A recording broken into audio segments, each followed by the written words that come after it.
Dans cette vidéo, je vais te donner un commentaire qualitatif sur le modèle du plan infini en électrostatique.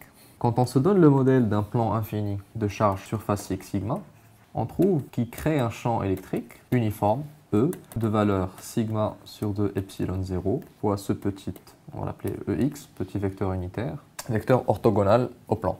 Ce qui est un peu troublant dans cette formule, c'est qu'il n'y a aucune dépendance de x, y ou z. Supposez qu'on ait muni l'espace du repère x, y, z suivant. La valeur du champ ne dépend de aucune des variables. Elle est partout pareille, toujours orthogonale au plan. Est-ce un modèle raisonnable? Est-ce qu'une plaque crée un champ qui est uniforme, ne dépend pas de la distance, par exemple, qu'on a vis-à-vis de la plaque? Qu'on soit ici ou ici, on ressent le même champ électrique.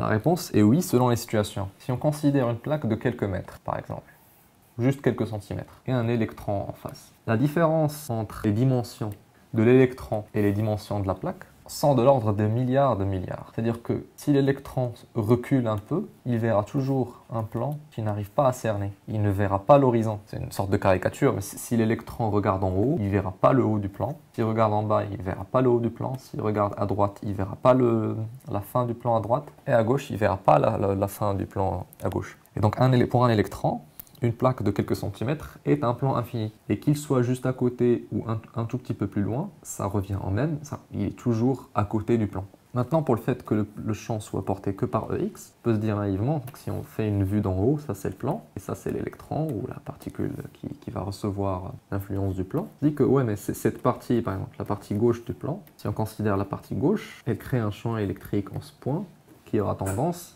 à avoir des composantes, ici EX est par là, elle aura tendance à avoir aussi des composantes selon EY.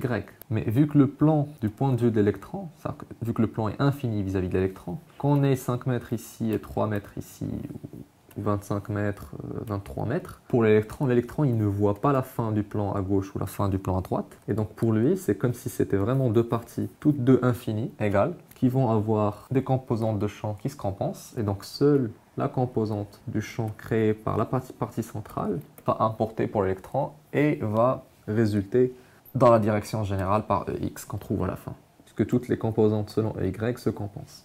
Donc oui, le modèle du plan infini est un modèle raisonnable quand on travaille avec une particule très petite qui fait face à une plaque vraiment grande par rapport à ses dimensions. Et vraiment grande pour un électron, c'est juste quelques centimètres.